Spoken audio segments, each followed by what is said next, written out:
I thought at this heads up, we'd meet one of our colleagues that's recently retired. As you know, ATU Sligo started over 50 years ago, and we have many, many colleagues who retired over the years. So delighted today to meet Brian Mulligan. Brian, you're so welcome. Thank you, Linda. Brian, tell us your story. When did you start at ATU Sligo, and what was your journey with us? Well, I was in civil engineering and construction in the early 80s when times were bad for construction, so I thought I'd take a job came up in Sligo, RTC Sligo, teaching engineering computing. I thought I'd come down for a year or two. But when I came down, I loved Sligo town, loved it. And the job was actually quite fascinating in the autonomy that you had, the freedom to experiment with ways of doing things. And I quite loved working here, and so I just stayed. And Brian, you are one of the key innovators in COL, Centre for Online Learning. How did it all start? How did you start the whole journey that got ATU Sligo to be the best in the country in online learning? Well, it does actually go back to the 80s in a way, and that sort of freedom to innovate. I think I was always experimenting with teaching methods with the students. There was limited what we could do with computers in the 80s, but when we got the internet in the early 90s, I began to realize that there was just so much information out there now available to us in the west of Ireland, and the communication was, the possibilities were enormous, that I really got interested in experimenting. I began to realize, like, I had family members and I knew people who were taking distance learning courses, and I was thinking about what you could do with the internet compared to the manuals that were being posted out. In fact, I was involved in the environmental science distance learning program originally, and I just thought that the possibilities for the internet were huge. Now, it took long enough, I have to say, because, those ideas were emerging in the mid to late 90s, and it was 2002. So I've been here 38 years, and sometimes I think things happened enormously slowly, but that's the way they did happen.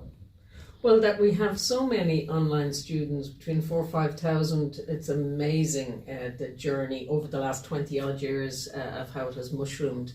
What's your, what are you most proud of what you've achieved over that time, Brian? Well, I suppose it is the success of that idea. I mean, that idea did come into my head in the late 90s, and it's I think it was correct. Now, there was lots of things I got wrong, and but the idea of recognizing that you've done something wrong and fixing it quickly was the general attitude we had.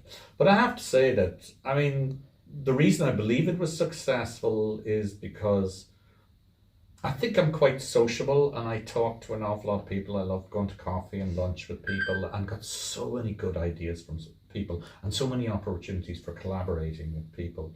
So to some extent, I think it's that is what made it work. Certainly for me and for the School of Engineering and later on the rest of the college, that idea that the social mixing and that, I think, made a difference. And Brian, you retired on the 31st of December, and this is only the second week in January. So what's your plans going forward?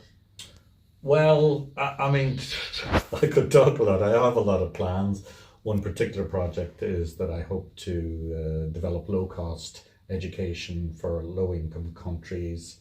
I've still got lots of ideas about how we can cut costs of production, and well, I hope to push that on. It'll be a difficult project because it's quite innovative, and if I pull it off, well, good. You've had so much success up to now, Brian. I wish you the best for that. And on behalf of ATU Sligo, I just want to thank you all that you have achieved for us. On behalf of the students, on behalf of the college, it's fantastic. So I want to finish off with one last question. Is there something that you'd like to share with colleagues about yourself? I don't know. I'm very open and very sociable. I think a lot of people know me quite well, I suppose, and they would probably know this. I am just fascinated by philosophy and the meaning of life and why we do things. And I do a lot of reading and that. I love talking to people about it. I'm sure I annoy people at coffee. hope they miss me for that. alone. And I'm sure you'd welcome anyone asking you in for a coffee or that to, any of the ideas you have to help progress with things. I'm sure you'd be open to that, Brian. Indeed, I would, yeah. Yeah. Thank you very much. Brian, thank you so much. Thanks for being my guest. The first one of 2023. Thanks, Brian. Thank you.